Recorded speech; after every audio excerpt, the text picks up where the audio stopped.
Hi guys, welcome to another episode of Adulting with Hannah. I'm Hannah, here today to talk about some books I've read. So I usually do a year in literature and I never did it for 2019. I don't know why or what happened. So I'm gonna do that. So this is a year and a half in literature. So if you're interested to hear about some of the books I read and what I thought about them from the last year and a half, then keep on watching. Okay, so here are the books. These aren't necessarily like in order, but we're starting with 2019. So this would have left off, I'll link the video below for the 2018 year in literature if you're interested. I'll link that below. That was part of Vlogmas 2018. That seems like an eternity. Okay, so we're gonna go over all the books I read, and okay, not all the books, most of the books. Because sometimes I didn't write them down. Most of the books I read in 2019. And up to now in 2020, and it is August. So, and then I'm going to talk about some of the books that I want to read. So what I would like from you is to subscribe to my channel if you like content like this, or really anything, because I pretty much do everything. Cleaning, makeup, books, product reviews, whatever. I do a lot. So if you're interested in those types of things, I'd really love it if you subscribe to my channel and give this video a thumbs up. You can also follow me on Instagram for more daily updates. I am going to be a lot better about posting on there. And you can check out my Sims channel if you like to play The Sims. It's called Margarita. I'll link that below. And please leave a comment down below what your favorite book is that you've read recently, your favorite book of all time, or a book you really want to read, or if you just hate reading. I don't know why you're watching this video, but I'm glad you are. So thank you for being here. Okay, let's get started. First up, we have An Anonymous Girl by Hendricks and Pekkanen. I liked this book a lot, and I'm gonna try to do like a star rating for me. I noticed on my last year in literature video that I wasn't super clear about what my rating would be, so I'm gonna try to do that for these books, so there'll be some sort of like rating scale. So I'm gonna give that a shot in editing. So, An Anonymous Girl, what is that about? I don't even know. I should have looked. Oh, okay, this is the one where a girl named, what's her name? Jessica. She decides to be a part of this psychological study and ends up really becoming entwined with this psychology professor who kind of like, I wouldn't say wines and dines her because that seems kind of romantic, but she becomes really wrapped up in this psychological test and starts to not really know what's a test and what's not, and it gets really out of control. And I would call it a psychological thriller, and it's got a lot of twists and turns and interesting characters, and yeah. But if I remember correctly, it was one of those books where the end just kind of like wrapped up really quickly, but it wasn't like a lazy ending, because I talked about that before. I hate it when books just kind of have a big huge build up and then just kind of like a couple pages of like wrapping it up really quick. So that book was kind of like that, but not too bad, and I really enjoyed it. And I think that Hendricks and Pekkanen have a couple other books that I would actually be interested in reading. So that was An Anonymous Girl. I would give it 4 stars. Okay, next is The Silent Patient by Alex. I'm not sure how to say his last name. Michaelides is how I've been saying it. I'm not exactly sure how to pronounce it. Alex Michaelides is actually a screenwriter predominantly, and I believe this was his first novel. And oh boy, this was probably the most thrilling book I've read in a while. I would consider this as well to be a psychological thriller. So basically I would consider the main character to be the male psychologist. Some other people might disagree, but it is told from his perspective, and he is coming to this mental institution to study this patient who killed her husband and has not spoken since then. And he is doing her therapy, and she's very disturbed, and he's come from another job specifically to be able to work with her because he's very interested in her. And she attacks him at one point in their therapy sessions, and he's basically just trying to see if he can get her to talk because she hasn't spoken a word in like something a long time, multiple years, I think, maybe like 6 years or something, or maybe more, I don't remember. It was a really good book. I highly recommend it to anybody that likes thriller type, psychological type novels. And I really hope he writes more books because that was fantastic. 5 stars. Okay, Where the Crawdad Sings by Delia Owens. This is probably the most hyped book that I've read recently. This book is everywhere. Like anytime you go to Google and you're looking for books, this is gonna be one of the top ones that pops up. And it's been that way for like years, I feel like. Every time I look for books, this book pops up. I feel like I heard that Reese Witherspoon was gonna make this into a movie, so that's exciting. I liked this book, but it's not my favorite book I've ever read. Like, I enjoyed it, but I'm not like, yeah. So I don't understand the hype, but it was a good book. I would give it 3 stars. It's a tale of a girl who grew up in the marsh. She was called the Marsh Girl. Her and her family have kind of been ostracized from society. They're kind of considered less than. She had a rough life. Her mom just kind of like up and left. Her dad was kind of abusive. Okay, kind of, he was very abusive. Her siblings all just kind of left her, and they just kind of left her out there to fend for herself from a very young age. And she meets people and stuff happens. So it's a great book, but I wouldn't say it's like the best book I've ever read, if that makes any sense. So anyways, 3 stars. Next, The Perfect Stranger by Megan Miranda. This one is about a girl who, her career kind of derails and she moves to a small town to be a teacher because this town is really in need of teachers. And she moves in with a girl she knew in college that she hasn't seen in a long time, who also decided to go there with her, kind of on a whim. And her roommate disappears randomly and she doesn't hear from her, and she kind of has a hard time getting the cops to believe that she's missing and not just like oot in a boot or whatever. And there's a murder and the town, I don't know, stuff happens. That was the worst synopsis ever. Oh my god, I'm so sorry. Okay. Twist at the end, psychological thriller, murder. I don't know, if you're into that kind of thing, it was a good book. If you're not into that kind of thing, I wouldn't read it. I don't know. It's not like one of those ones where I'm like, you have to go read this. Honestly, if there's any book that I'm telling you you need to go read, it's The Silent Patient. So that's how I feel about that. Next is The Wives by Tarrant Fisher. This is about a woman who is in a polygamist relationship with her husband, but she doesn't know who the other wives are, and he like kind of switches between them different days of the week. So she's entered into this relationship knowing that that was the case, and she was the second wife, and there is a third who is pregnant, and she starts to become obsessed with the wives suddenly, even though she's gone on thus far not really worrying about them. So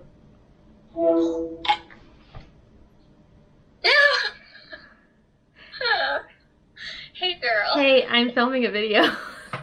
If I remember correctly, she like found some receipt in her husband's coat pocket that like said the name of one of the wives, because she like doesn't know their names, doesn't know anything about them, and then like suddenly becomes obsessed with them and starts like inserting herself into their lives without them knowing that she's like one of the other wives or whatever. So anyways, it's actually pretty interesting. I would call it just a drama. I wouldn't call it necessarily like a psychological thriller. Kind of, not, I don't know, borderline psychological thriller. And it's a very good story. Kind of has a twist at the end, although you can kind of see it coming. So yes, I recommend that book. I would give it 3.5 stars. Not the best book I've ever read, but I really enjoyed it. Next is Turn of the Key by Ruth Ware. Again, this is not in order because I just read this book last month. But anyways, Ruth Ware also wrote, her more popular book is The Woman in Cabin 10. So that might be one that you've heard of. So it's kind of a psychological thriller, and I would consider this a psychological thriller as well. This is about a girl who takes a job to be a full-time nanny in a really remote estate to 3 girls. One of the girls dies. that is not a spoiler alert. That's like the beginning of the book starts with the main character who is in jail. And the whole book is basically her writing a letter to the guy that she thinks is going to get her out of jail. He's like I don't know, it's like a British thing.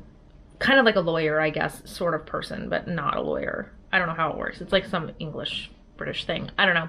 Anyways, the whole story is basically her writing a letter to this guy, trying to tell her side of the story so that maybe she can get out of prison. So honestly, that aspect in and of itself was a little hard to get used to, because like she would just be basically going on and telling a story, and then all of a sudden she would refer back to the man that she was writing the letter to. So I didn't love that part. Like, I probably could have just done without the whole letter thing. But honestly, it's not like really that distracting after you get used to it. So basically, yeah, one of her wards dies and she gets blamed for the murder. She gets blamed for it and goes to prison. So it's good. It was a good book. And it kept my interest. Had kind of a weird ending.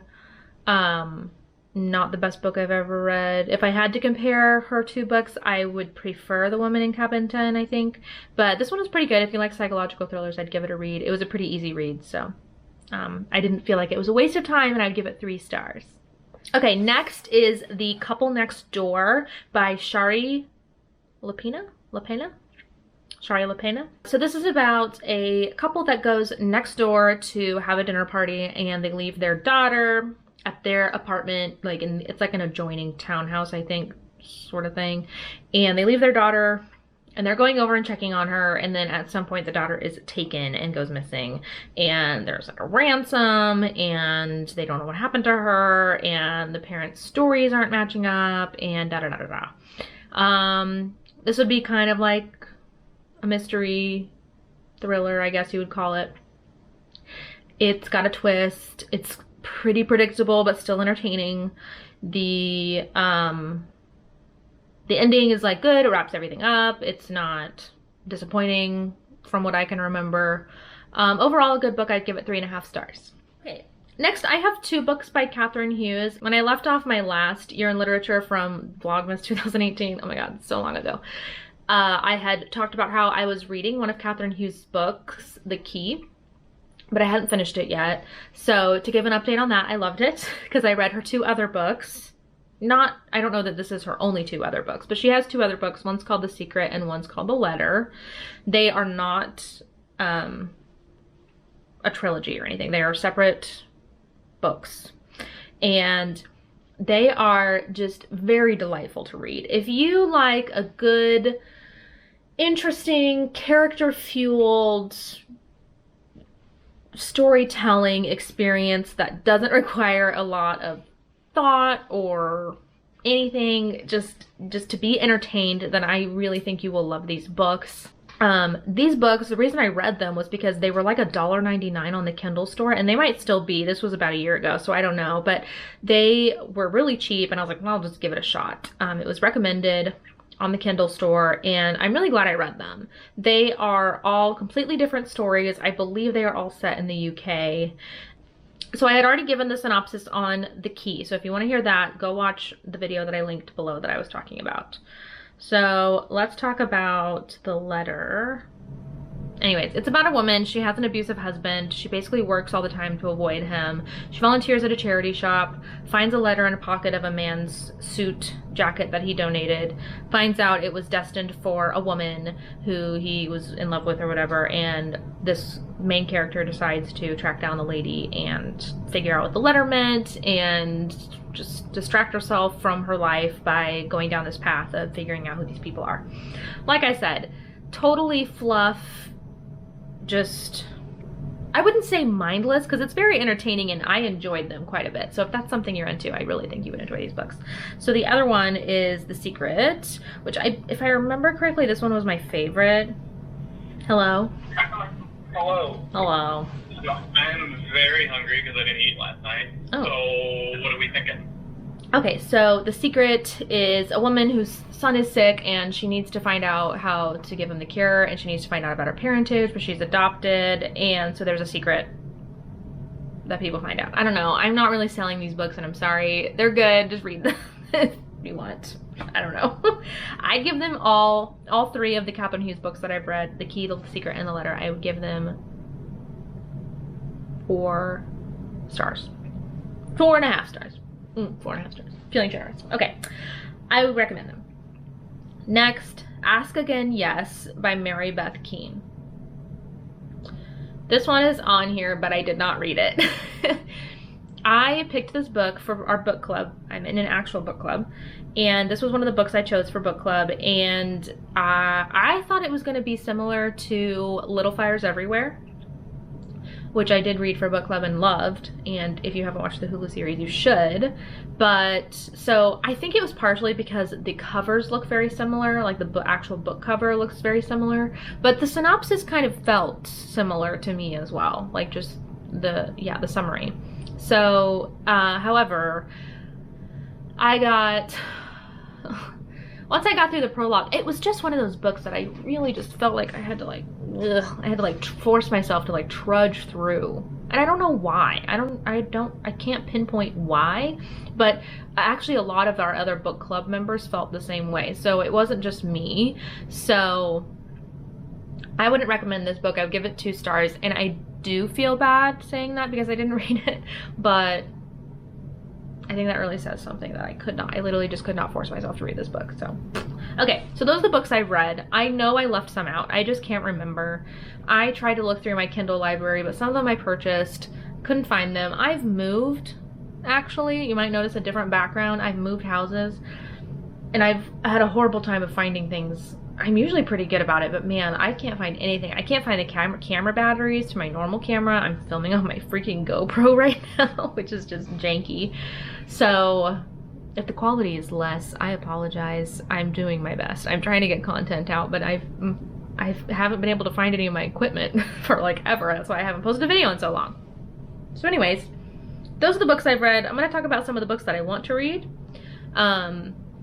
In case maybe you've read them and can let me know if you enjoyed them. So if you have, please let me know in the comments down below.